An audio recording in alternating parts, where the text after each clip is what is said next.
Yes, people, what's going on? Welcome back to United View, another morning view. It's Friday, it's the end of the week, so happy Friday. Big up to everyone rolling into the weekend with a positive vibe. They've had a good, strong week. You've got all your goals achieved. You're feeling good. This is away from football, by the way, so, Yeah, I was gonna say, yeah. you're feeling good. You're feeling ready for the weekend. You've got some nice plans. And actually, depending on where you are, the weather, I have to say, down south anyway, like, it's lovely. I was up this morning, 5:30. It was already Yeah. 10 degrees. Oh, We're already 10 degrees. I was out in a t-shirt straight away, mate, to the gym. I very was like, I'll nice. tell you what. Yeah, yeah, So it's bright outside. It's been bright all week. Like driving down the motorways, whatever. I've got the sunglasses on. It's yeah. like 17, 18 degrees. So just, that little heading towards the spring and just, you know what I mean? Yeah. Yeah, you get Nice a little little bit of a vibe. teaser. You get a little bit Nice of a little teaser vibe. of spring, don't you? With you Yeah. get a bit of sun out. I mean, not for me. Last night it was raining. It was raining quite a Can't bit. believe that. Yeah, Can't believe that. it was raining quite a bit. But still, there have been a couple. I think it's meant to be nice over the weekend. Isn't it? So, Everyone who's up north. Weather's crap in Salford, pissing down up north. It's rainy in Manchester. Weather's yeah, shit in Leeds, Fleck. yeah. Wow. That's what I Down was south, sort of even saying. hold on, wait a minute. Even out my window now, yeah, it's bright. It's nice. It's nice. So Wow. sorry if you're up north. Grey in Manchester says MA as well. Wow. Yeah. Okay. Well, yeah. Sorry, guys. Move down south. Mm. 10 No, degrees is winter in parts of Australia. Yeah, sorry. Yeah, get down south, man. All the flipping no, horrible weather where you guys are up north, no. man. Allow that, man. Get Yeah, that. Get yourself down south. Get in the heat. I yeah. mean, it's baking down here. Smash it. It's not baking. It's the Josh though, summer weather. Make sure you guys smash a like on the video, subscribe to the channel if you are new. Let's get the first few hundred. Let's get the first 100 likes under our belt. We've got 68, so let's get the first 100 there. We're going to be talking about some of the comments that were made after the game yesterday and some other things. The Arsenal survival plan, because Ruben Amorim had some interesting comments after the game where, you just going through and say, I wonder what he said. I wanted to see. So I read it and I went, okay. And I went, hold on, wait a minute. I actually did go, hold on, wait a minute. Let me read that again. Yeah. We've got to be careful. We've got to feed them. They've got to sleep. We have to be very careful. We just have to survive. Let's get to the quotes, actually. Let's get to the quotes. Yes. So this is what Ruben Amorim had to say after the game. He says, we have to be really smart during the game against Arsenal, not before, during the game against Arsenal. We have to check the players, to feed the players really well. They have to sleep, hopefully not during the game. It's an important moment in our season. We have to survive Sunday and then be ready for Thursday. Now, we were just sort of chatting before we went live about this, Flex, that is a bit of a contradiction to the sort of lack of importance that was put on the Europa League in the days building up to the Europa League game. I don't know if it's a case of someone had a word with him to say, look, you realise, we do need Europa League, and we should take it seriously. If that's a case of going through last night where he's like, actually, you know what, Real Sociedad, we can beat them. We can get through and look at the rest of the competition. Some of the bigger teams might be dropping out. You never know. And there's nothing going on with us in the league. We're not going to get relegated. We're probably not going to go up many positions in the league. We're going to be about where we are. But are we now into that stage of the season? This happens every season with managers or whatever, where they have to start prioritizing and go, right, what is our best chance of doing something, which is, okay, Premier League now. It doesn't matter, effectively. It doesn't matter. It's just about we'll focus on Europa League. And if we could rotate, which we can't because we've got no players, but if we could rotate, we would be rotating. Is that what he's saying, do you think? Yeah, I think also when you watch the quotes that he said last time, when you watch that interview versus reading those quotes, when he said nothing can save our season. Yeah. When you actually watch it properly, I get what he's saying. He's basically saying it's been so shit, nothing's going to mask the fact you finished 15th. Mm-hmm. But literally in the same breath, he goes on to say, but I understand how much winning the Europa League can change our summer, can change our we could get better players, and it helps. He said, I know that helps. I'm not naive, I'm not silly. I know that helps basically. But he didn't want to go as far as saying it saves the season, because when you've been as bad as we've been, he's like, nah, nothing hides that. So the context of that was interesting. And actually the context of this, although when I read it, I was like, what? just get, because survival is a strong word. Survival is just doesn't matter. Just get through in one piece so we can be ready for Thursday. But he's basically saying that if you look at the squad we've got and who's available and how tired they are and this, that, and the other, it is going to be kind of survive Arsenal. It is, because like there's not much on the bench. If our bench is going to be any different? You have Cheeto on it. You'd have Cheeto on it, and maybe Maguire and Ugarte. I don't know how minor their knocks were, or we don't really know. Yeah. They obviously didn't travel to Spain. You'd like to think that one would at least be back, maybe hopefully both. But if not, it's really only Cheeto that can be on the bench. It's the same thing. It's the same. So we've got limited options. So exactly, Dorgu's back to missing again. So that we have to go back to, Dallo at left wing back and bloody. So Dallo against Wanyeri, whoever that's going to look like, and Mazraoui back out on the other side against probably Trossard. So it's not. He is right when he's like, and he's saying during the game. So when we start to get tired, we got 3 days rest before we have to, play the big one against Sociedad. So, boy, I don't know, man. He's already prepping us for like. We just need to sit in. Thursday's more important. Yeah. And also, like that, there, Gavin says the Arsenal game will be a hard watch. And also as well, you think about like survival for the Arsenal game, but I mean, part for him, and again, I think he is safe in the sense of, Man United can't afford to get rid of Ruben Amorim, and I think we are committed. The club is committed to at least giving him a summer transfer window, bringing in some players, trying to make this 3-4-3 work, and this new coach work. But I think it also is a situation of Manchester United sort of surviving the rest of the season too. Like and him by proxy, I suppose, surviving as well, because those concerns that people had at the shut of the January transfer window were absolutely proven to be correct. Absolutely 1,000,000%. And we're starting to feel that effects now. Look at that team that was selected yesterday to play Real Sociedad.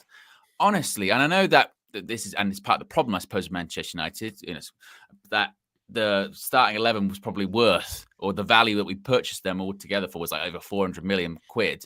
But when I saw that team come out, it wasn't a shock because I think everyone predicted that team. Yeah.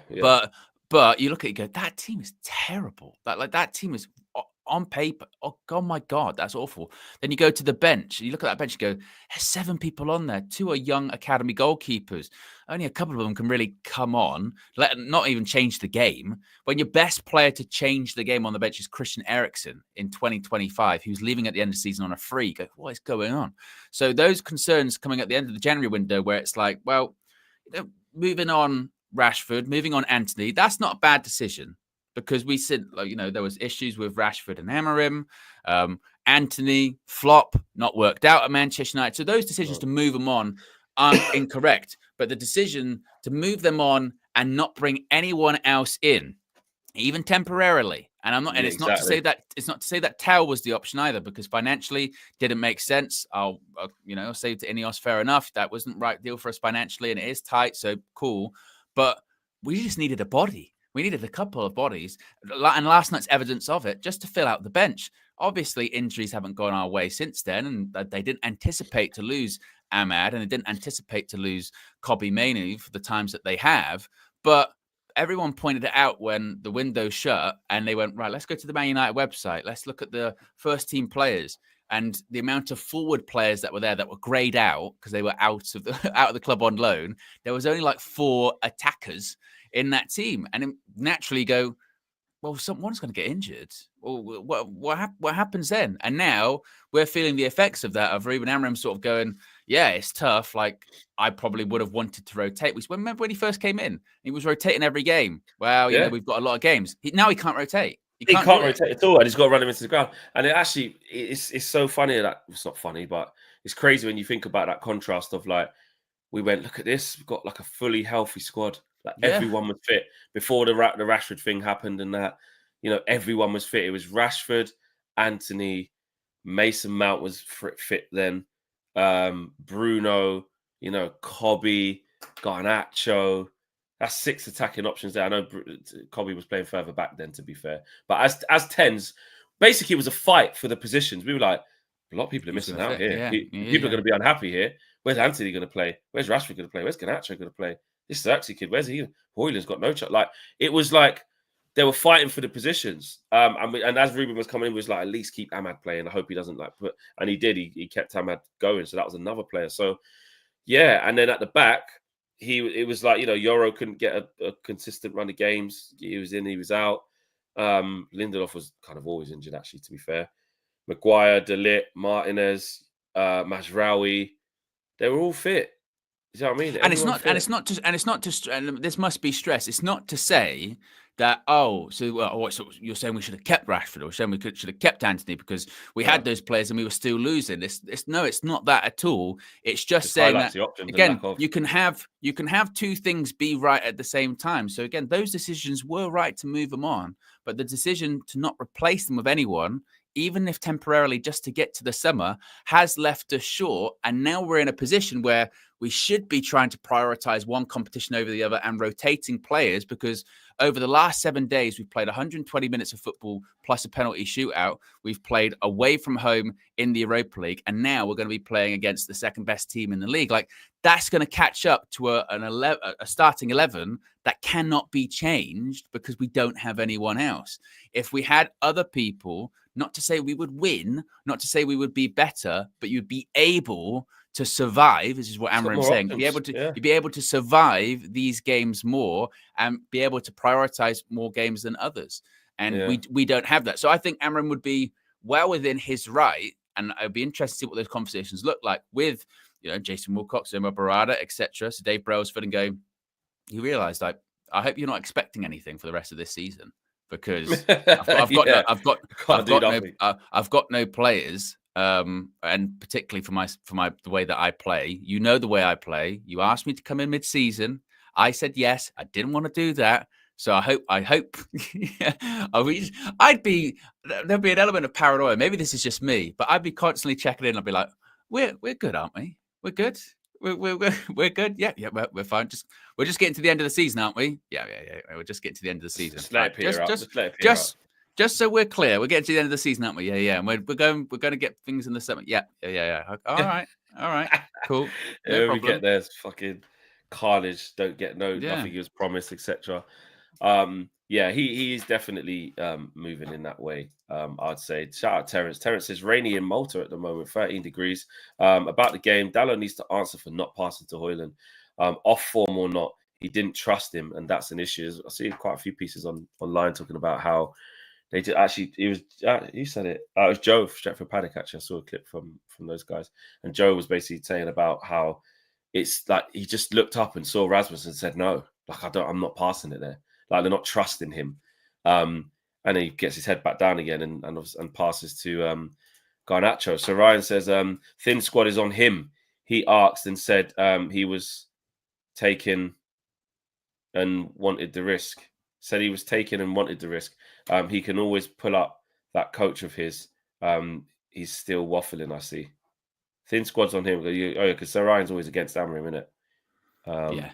He was asked and said he was taken and wanted the risk. He can always pull up that coach of his. He's still waffling, I see. So, yeah, Sir Ryan's not been having Amorim at all. But, yeah, it is a pure just survival to get through. The Sun have just said, if you read the Sun, which a lot of people don't, never will. Man United are monitoring Crystal Palace striker Jean-Philippe Mateta and could move for him in the summer. Mateta has emerged as a major target for United. His mobility and willingness to toil as the arrowhead means United scouts believe he would be a prime fit for the 3-4-3 formation. The chance to join United would appeal to Mateta. He believes he's ready to play on one of the big stages if the chances arise. I mean, I haven't even copied the thing right. That quote, there's loads of typos in there if you've taken it from the article. It was written by Sir Ryan. Yeah. Jean-Philippe Mateta. You having him? But I said, yeah, of course. I mean, I hope he's okay after what happened to him Yeah, at the weekend. I mean, he nearly had his head kicked off, didn't he? he did. But no, he's good striker. I mean, how old is he? He's not Good young, question. is he? I reckon he's about 27. Exactly, Flex. Bang on. Whoa, 27 go years on, old. Fleck. I'm going to say Um, 27, yeah. yeah, I mean, it's like I said, I'd take it with a pinch of salt. I mean, to be honest with you, yeah. I mean, and this is where we're at with Man United. This is so weird in that obviously, look, the summer's going to be big for us and we're going to need to get players. But there is this kind of like lethargy or feeling of where'd you start? Where'd you start? And also because there is no faith in the signings of the players, you almost have this automatic feeling when you go, they come here and they'd be shit. They come here and they struggle. But then you can't think like that because then what's the point, right? Then what's the point? We're never going to get better. We're never going to come back. So I suppose you can't think about that. But like to go back to what you were saying about the Dalot thing last night with Højlund, I saw the same clip as you. I saw Joe and I was Housen talking about it, and Housen's theory was essentially just didn't want to pass to him. Didn't want to pass to him because he was like, well, he was not gonna score anyway. Maybe that is part of it. I mean, we did see the replay, didn't we, afterwards of like Højlund having a go at him, basically going like, "I'm in." Yeah, he went mad, and fair play to him. But I suppose with that one, they're both shit. You know what I mean? No, but Højlund, in that moment, but they are. Højlund would have. You would think Højlund would have scored, and that is one of those ones where it is. Yeah. He is absolutely not right. There. It's crazy. He's absolutely right to say that's when the people that will use the service argument will go there.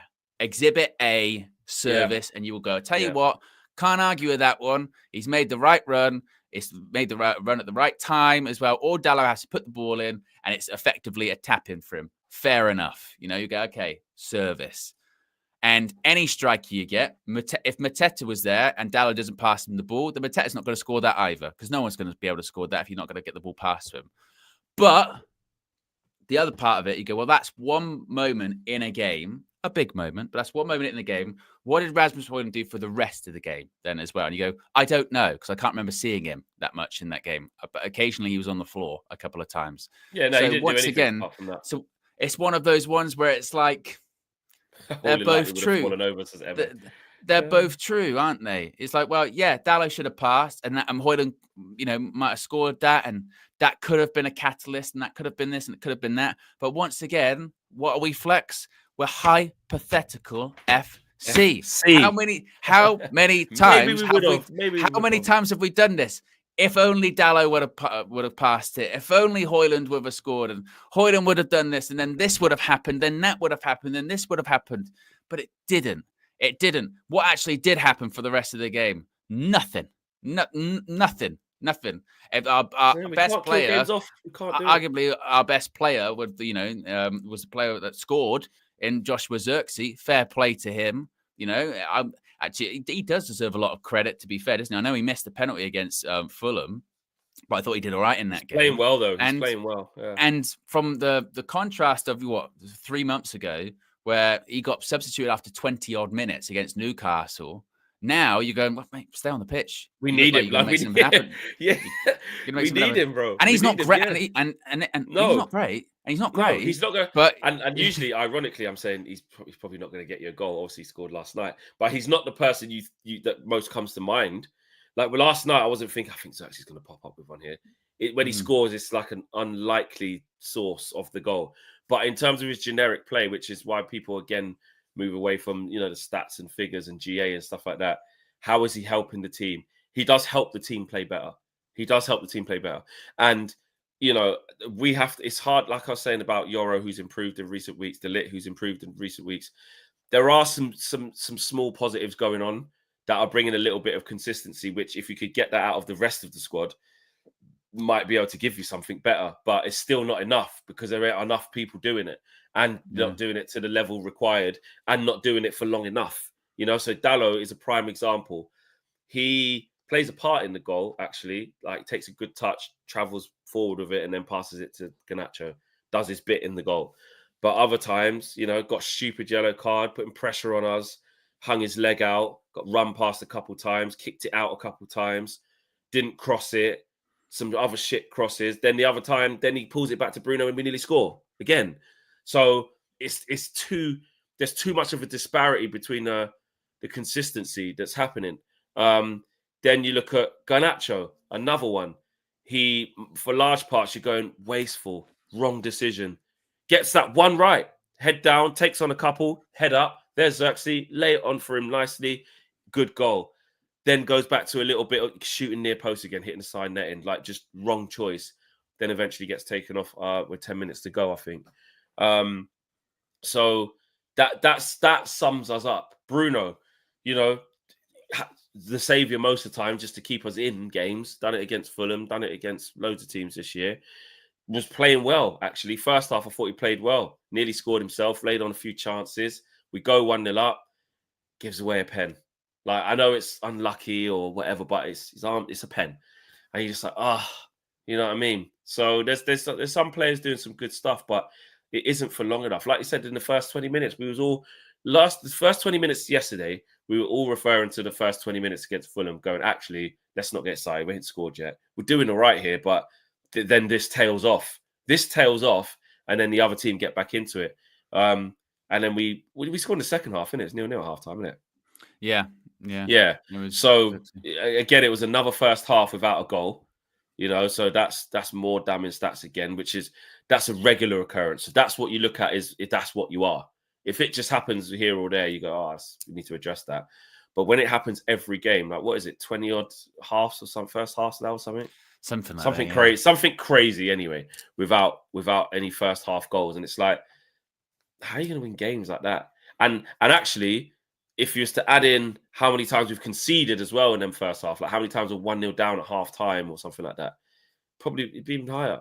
It's crazy. But it's what's mad. You mentioned someone like Garnacho as well, and look, Garnacho was really wasteful last night. Does get, like you said, gets an assist, but he was wasteful.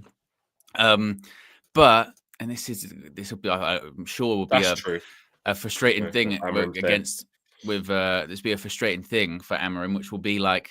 But when we did take Garnacho off, as we've seen in recent games where he doesn't start, we just don't really look we don't have any threat at all, do we? We sort of pass the ball around sideways for a bit and sort of let the game peter out. So you're kind of having to weigh up this, okay, so Garnacho's being wasteful, but at least he's creating something, but just not finishing it, which is really frustrating. If we take him off, if we don't really do all that much, you've got people like Dallo, which I honestly, Flex, I cannot wait until we get a right wing back in the summer. I would love to know what happens to Dallo next season, because if there was legitimate right wing back competition for him, surely he'd be out of the team. Surely, yeah, 100%. Because the way that. Because the way the system's set up, if you did have a proper right wing back, get up and down, gets the ball into the box, just competent passing the ball, whatever, you go, we'd be creating so many chances, and Dallo be out the side, and he needs to be out the side for he's played too much football, blah blah blah blah. And the fact that he can get into those positions shows that maybe that system can work, and that's good. But God, he's like. But even Kienda, like I'm just trying to look at his stats this year. He's played 24 times, 1 goal, 4 assists. It's not a shitload of assists, but it's just the impact of how you play the position to help the team play better. I'm not saying because you could say the guy, you're going to bring in a guy who's got 4 assists, so he's going to fix everything. And listen, Kienda's 17. You forget, he's a kid. He's the same age as Chido, who was saying, I'll tell you what, mate, you can't. Proper young. And by the time he gets here, if it's him, he'll be 18 then, because it says he's 18 in April, so he's 18 next month. So he'll be, if we do get Kienda, he'll be 18 by the time we get him. But it's the same with Dorgu. Ain't Dorgu 18 as well? Or was he 20? No, Dorgu's 20, sorry.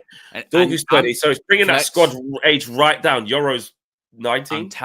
18, 19. I'm telling you, Flex, last night, on the full-time view, I'm not even joking, right?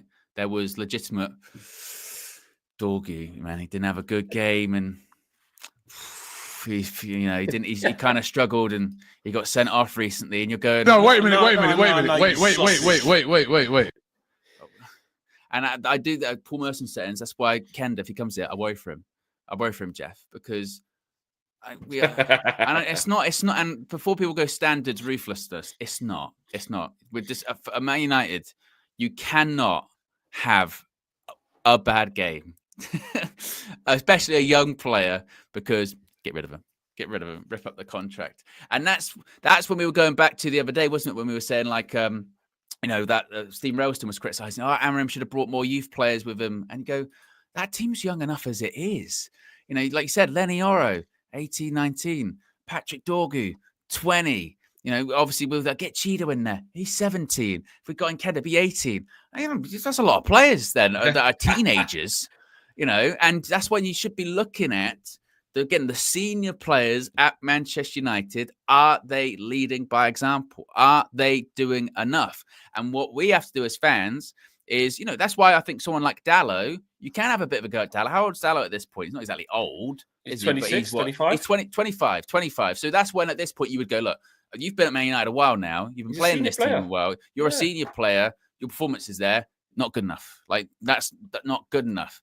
But to go to like, Patrick Dorgu, he's not even played double figures for Manchester United yet, and recently got a red card. So his confidence has probably taken a bit of a hit. Yeah. Where like one bad game, he struggled tonight. So therefore, I don't know, really? Are we going to do this? So with Kenda, that would be something genuinely I'd be considering if I was him. And also actually, you know what? I'm just looking at the adaptability of Kenda, because I wanted to see, someone said there is like he's been playing left back this year, so his numbers would be different. But I'm just looking at what he's actually been doing in the very last game. You know where he played? He played in the left 10. Oh, really? He played in left 10, mate. He's playing behind Gyökeres, and Trincão's the other 10, which is crazy. And actually, this year in all comps, he's got 7 assists in all comps and 2 goals. Which that's you're heading towards double figures there. Still, good few games to play this season. He's played 42 times as well. So, and he's played most of his games this year at right midfield, but in their system, that's probably right wing back if they play it. I don't know. Left winger, he's played 12. Attacking midfield, he's played 3. Left midfield, he's played 2. Right winger, he's played 1. None of them say left back or right back or left wing back or right wing back, because obviously they've changed formation quite a lot, because when Ruben left, they kept the same formation. Then the guy got sacked. Then they changed. But then I've just looked at their last game, and they won 3-1. And that's the same system. That's a 3-4-3. What was the game just before that one? They won that one against Vicente. They got a red card as well. What system did they play then? Same system again. Kienda left 10. So the last few games, man's been playing left 10, bro. That's crazy. So you talk about, so again, this helps us understand profiles of like, because Dorgu was the same. Everyone's saying like, yeah, but he's not a left. First he came, we played right wing back. We go, why are we putting him there? We put him on the left. And then now he's left wing back. People going, yeah, but he's still not left wing. He's actually left back. So no, he's done. If you look at Lecce, if you looked at where he's played right wing, scored goals. He's played right back. He's played left back. So that's you can see the adaptability of the players that he's trying to get, that they are multifunctional. This one 2-2. Where did he play then? He played left 10 again. Mate, that's like 3 games on the back. Gyökeres scoring all the time. That was 2-2. He played left 10. So that's the last 3 games. Where did he play in the game before that? That would be the 4th game. And like you're saying, this is when you got to be, if we did get him, I don't know, it's a big if, but this is when we have to be careful, because again, he's 17, 18, and right 10. We've kind of proven in the last 18 months, certainly, that obviously, the Man United fan base is ruthless enough to be like, we don't give you adaptation periods. We won't. We won't at all. I mean, the case in point is, you've got someone like Bruno Fernandes, who since we signed him has done more than any other Manchester United player. And we have sort of weekly, daily debates about if he's actually good for us or not. We'll go, he's got a bit of a problem. So by that example, nobody, not as anybody's safe, because nobody should be safe, but like, if they don't come in and we don't win the Premier League or Champions League, which we won't, by the way, then they're screwed. They're screwed. We kind of, I don't, in terms of a rut, I don't know how we get out of that as a fan base. I don't actually know how. How do we get out of that? Because we've Well, it's got a our rut, isn't manager. it? You can't. We've got our manager. We've got our manager saying like real stuff, like we're not good, we're the worst team ever, and we don't like that. We had Eric, who would just lie and go, "We're great," and people would be like, "I don't like that." We've got Eric used to win trophies, but that's not sustainable football. Don't like that. You've got Ruben coming going, well, trophies, they can paper over the cracks, and you need to build something for the future. I don't like that. You've got Ollie, who was like, well, I can get up the league and stay there pretty regularly, and he actually came out and said, didn't he? A cup can kind of paper over things. No, I don't like that. That's not Man United, and you don't know what you're talking about. Like, what do we want? We don't know what we don't know. And actually, Flex, we spoke about this before we went live. The one thing we do want, we want to win all the time. That's what we want. We want that happy medium, which is, competing for cups and whatever, but also being in the top 4, going for a Premier League. Yeah, and which should be the aim. It should be the aim. That is the aim. What is it that we should want at this stage then? So you're talking about all the unreasonable things, that we do as fans. For you, I just ask you then. Yeah. What is it you want now? What are you looking for now? What do you want to see? What would you be like? Yeah, this is for fine. me. For me, and I haven't changed this when it was the Ten Hag stuff. As I've always said, I always want my team to win. I always want my team to win. That's what it's about. Now, at the moment, I'm not going into games thinking we're going to win, and that's painful. But I'm also understanding that this season it is a write-off. Not the manager gets a free pass, but this season nothing's happening. Like, it's not. Nothing's happening.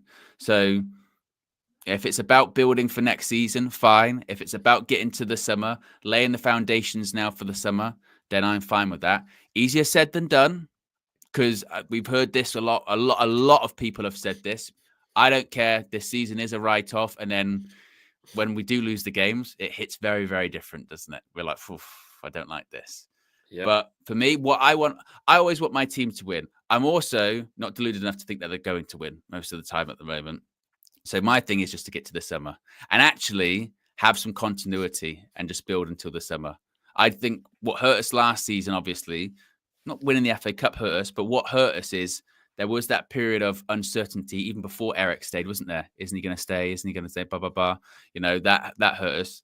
I think we just need to get to the end of the season, give the manager a summer transfer window, and then go from there. I think that's what we have to do. That's what I want. And also, and this is impossible, I kind of want the sort of hyperbole around Manchester United just to simmer down, but that's never going to change. that's asking way too much.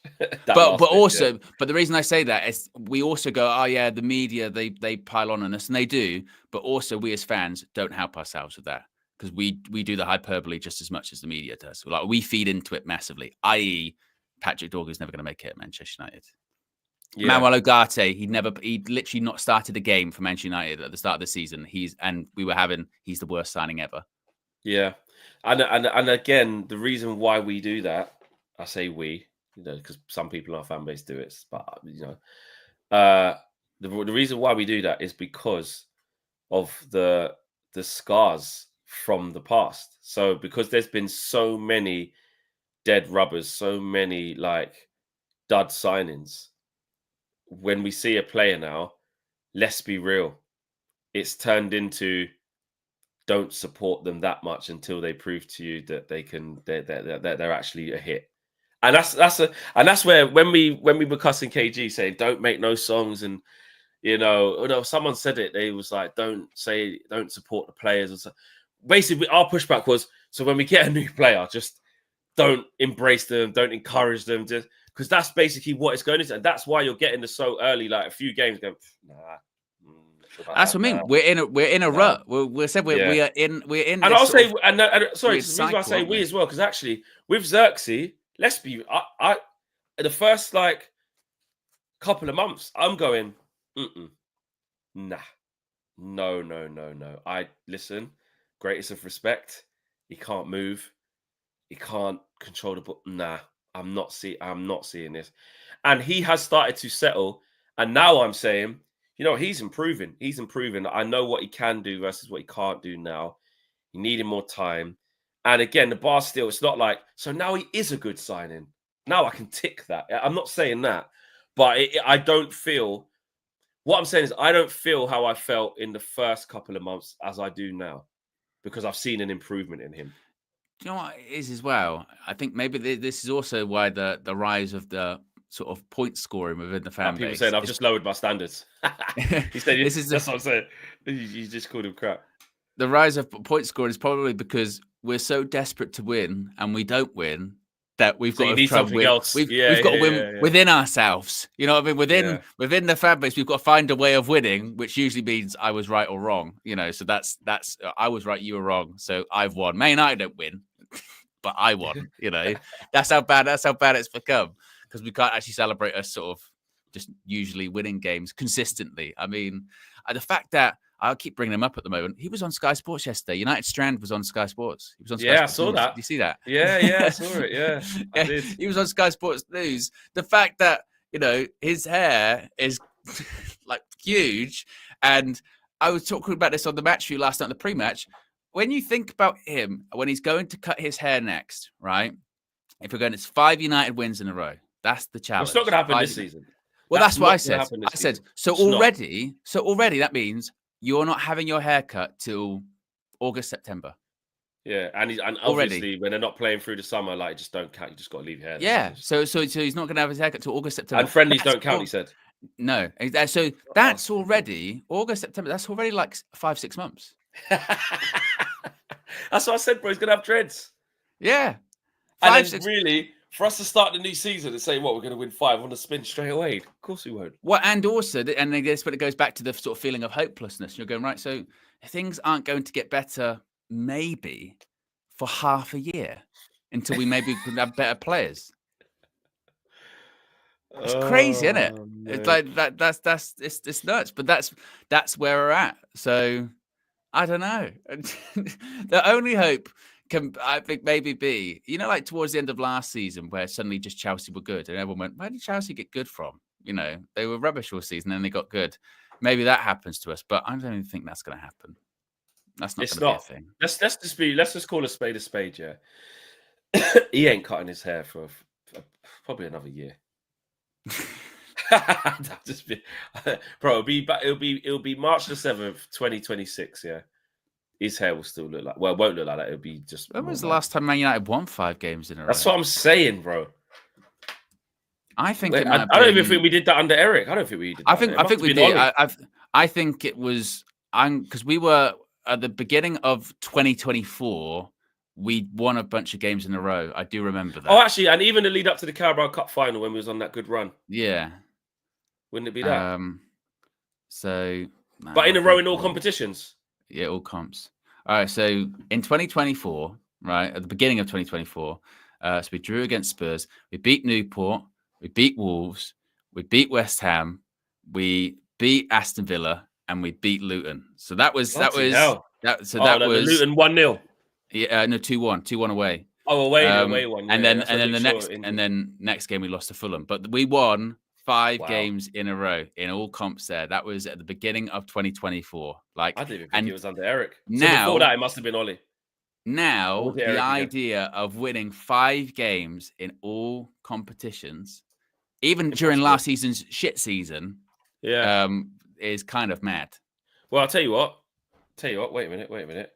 Let's look at our fixtures. So we got Arsenal next. Do you think we're going to win that? No. So the run won't start then. Do we think we're going to beat Sociedad? We have to. Let's just say yeah. Okay. Yeah, let's just say yeah. So we can start the run at least. Yeah, start the run now. Leicester away, they're horrendous. I know you can't put your money on it, but they are shocking. Let's just say yeah. Let's just say yeah. 2. Okay, 2. Then it's Forest away. Then it's City home. Then it's Newcastle away. So the run's going to come. Don't take your pick out of Forest, City, and Newcastle. Take your pick. But then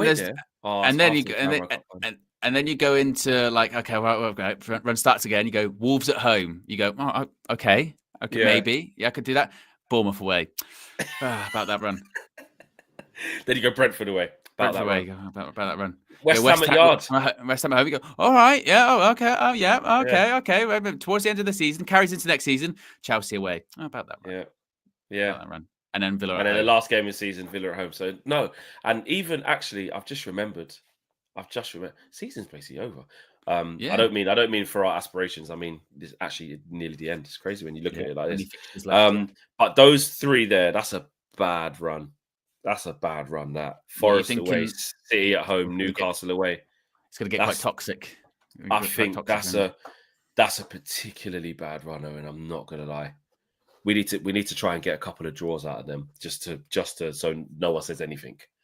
If you go to Forest and get a draw, or if you beat City again at home, you know what I mean, something like that. Yeah, but they're just going to get strong now. They're just going to towards the end of the season. They're just going to get strong. I think they're just getting the top four settled and favourites for the FA Cup. I think we ain't beating. We need a couple of draws.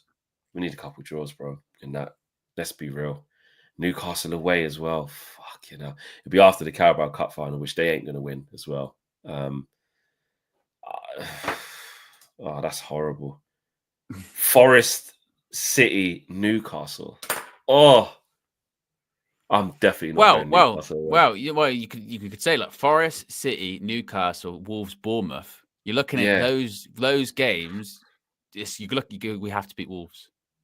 It's just Wolves, yeah. But what sort of condition are we going to be in? And Leicester, though. We have to just get Leicester and Wolves. Yeah, Leicester. And that's it. Well, that's what I was saying. You know, when they were saying like 4 wins or whatever, I was that's why when we were going Ipswich, Leicester, Wolves, West Ham. Like they are the ones. And look at the manner of Ipswich. Look at it. Yeah. It's those 4 wins get us over the line. And then you're going, there might be a point in there as well. Maybe it's against someone we haven't predicted. I think draws might be our best friend. If we can stink out some gaps and get some draws, that would really help us. Brentford away, a bit like we did last season. We were awful. Yeah, Mount scored, we still conceded. We should have lost about 4-0, and then we scored in the end, and then we still let them couldn't hold on. Couldn't hold on then. I just think, look at it, man. It's just so bad. It's just so bad. Like Forest, the pressure's really mounting on them now. So they're starting to feel it a little bit. They're not being as good as they have been. But, one more result and City are going to go above them. And then they're going to be 4th for the first time in ages. And then Chelsea are a couple of points behind them. So I think Forest will drop out because I just think the pressure of how good you need to be in these final stages to actually get top 4, I think it's going to catch up with them. So we might be able to, they played Ipswich. Well, that might benefit us. That's what I'm saying. That might benefit us. It might not be as bad as we think against Forest. It might not be as bad as we think. And in a lot of these games, because, it does get to this weird part of the season where the big teams suddenly start choking a bit. So then you do play, Chelsea where you go, we ain't getting anything there. And then you go, actually, we did. That wasn't. Because Chelsea ain't great early on in the season. No, they're not great this season. They're not great. Villa on the last day. To be honest, though, I mean, unless we're going to be so checked out on that last day of the season, aren't we? Oh my God! Well, if we go out the Europa League, I mean, even when we get players back, if we can get a few players back, like we should just play the kids in the league anyway. We came to that conclusion, didn't we, last night? When the full-time whistle went, and we went, right, halfway through the tie, we sort of went, do you know, this time next week, our season could be over. Like, in March, fully, like, nothing to go for. Like, which we're not used to. Because even in our worst seasons in the Premier League, post Sir Alex, it's always been, towards the last game of the season, it's like, can you get into the Europa? Or can you go for, like, Champions League or something? But I can't remember a time where this would be like, we've just got nothing this early in March. Potentially, middle of March, going into like the international break or whatever, we could have just nothing to play for like 2 or 3 months. Just complete. And my worry with that is, that does remind me of Chelsea a couple of seasons ago, when that was the Graham Potter season and then Lampard came in. And when Lampard came back in, he was effectively there for 2 months just to lose every game. Yeah. and because players didn't give a shit, fans didn't give a shit. He was there. Oh, I still want to try and get my job back. It wasn't going to happen. And they just lost every week. Every game, every week. And nobody cared. Like Don't even bat the an people, eyelid. Yeah. yeah, and even the people that come to sort of banter you when you lose, even they didn't care anymore because it's like the Simpsons thing. Stop. He's already dead. It's that kind of thing. Where I was like, well, I don't care. Oh, and So, I'm on the Man United website. Yeah, I've just logged into my season ticket to just have a look because someone said it online. I just want to check myself. I'm looking at the amount of tickets available for the Arsenal game. Obviously, they're all £66. It is wild, bro. This is the Category A game. This is Man United against Arsenal. Super Sunday, 4:30, and there are tickets after tickets after ticket. There are so many tickets available. Stretford End, mate. Stretford End. Look at that. That's right in the red. That's in the Red Army. That one. Surprised that one's free. But East Stand, Calm, Sir Alex, all the upper tier around the whole ground, there, ready.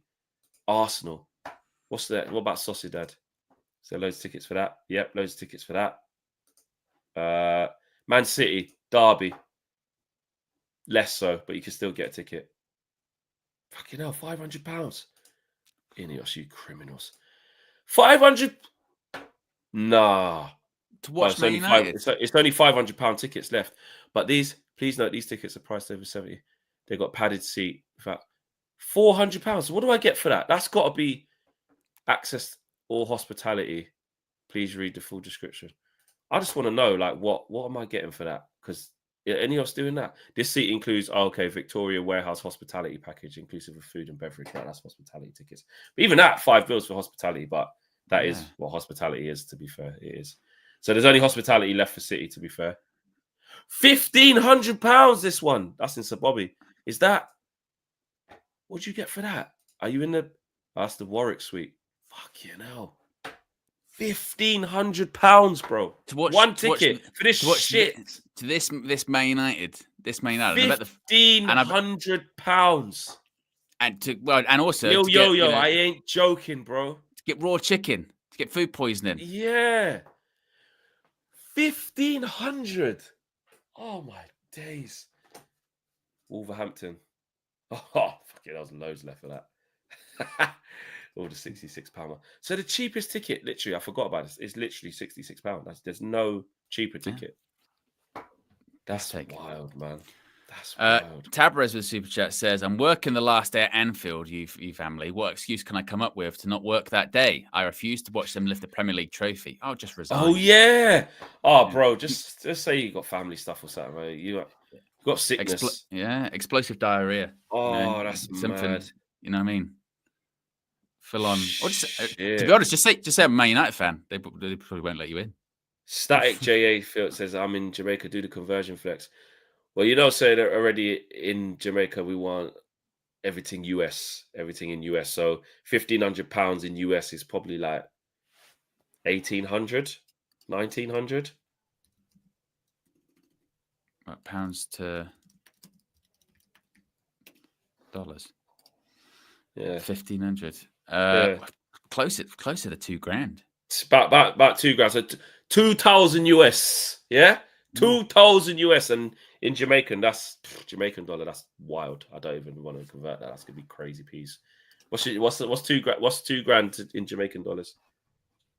2,000 US dollars to Jamaican dollars. Well, I'll just do £1,500. Oh God. How many? Yeah, it's gonna be mad. How many zeros is there? Man's leading right in. Look. 303,195. 303,1. So $303,000 basically. Yeah. There you go. Mad thing. That's criminal. Static J here. That's criminal. Lock them up. Lock them up. Yeah. There you go, guys. Absolute criminals. I don't know why I did that. I just wanted to just see. Oh, actually, because I was going to go and apply for some away tickets, but I've missed all of them. I've got to wait for the other ones to open. So I was going to see, should I go Forest? Because that's not far. So it's a Tuesday night, Forest. Fucking hell. Oh, Tuesday night. I still might go though. 8. If I get back here for a decent time, maybe. Could probably make that. Try to get a ticket for that. Newcastle, I ain't going there. No chance. 30th of April, Sunday. I wouldn't mind going Bournemouth though if I could get that. It's nice ground to go to. And the Nice weather. day out. The weather. But yeah, all right. No, go Newcastle. Go step up all them stairs. Nah, I'm not doing that. I'm so shameless, bro. I'll just do like if I get hospitality in these things, I'll do it. Like, nah, mate. It's just if Trippier just lines me up, thing just go, yeah, maybe that, but nah. Also, that's got to stay out. It's far. It's not worth it, mate. Stay in my house. Guys, smash the like on the video. Sound like me. Yeah, stay in for a fucking long. Big up to everyone who's been watching, man. What day is it today? Friday. We've got the Trinity. Yes. Later on as well. Mhm.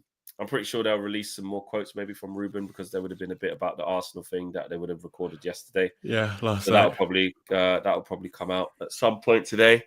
And I'm doing a preview of Robbie today, UVHQ. So that'll be out 9 a.m. No, tomorrow morning. Tomorrow You'll be hearing this. Hold on, wait a minute, Flicks. Yeah, he's already said, like, mind yourself. He scored 7, mate. Right? And I've gone, mind what? Like, yeah, cool. Like, yeah, you're going to win anyway. I think you're going to win. Because you know what he'll do? Because I've noticed this. When we're bad, he then starts to try and go like, no, it's still Man United though. Like, Man United, it's still a big game, man. Yeah. It's gonna be a difficult one, you know. It's gonna be a difficult one for us. And you go, no, come on, and like right, and then you go, no, Robbie, we're bad. We're not. And you go, no, it's still a difficult game. It's still, and you go, oh no. Chido, imagine, nah. Not gonna happen. Hold on. Wait a minute. Anyway, guys, and Robbie's coming to the game with me as well. Well, I'd not go on there, but we're watching it in the same place. So we got some content coming up. Yes, we got some content coming up. We'll have a vlog as well. So yeah, he's been invited into the United hospitality. Yeah, we'll see. Mad thing. Don't even want to go. don't want to go, bro. But if we win, I've said to him, but if you don't win, you let us beat unbearable. If you don't win. Exactly. All right, cool. Guys, take care. Smash the like on the video. We are out of here. Take care. Peace.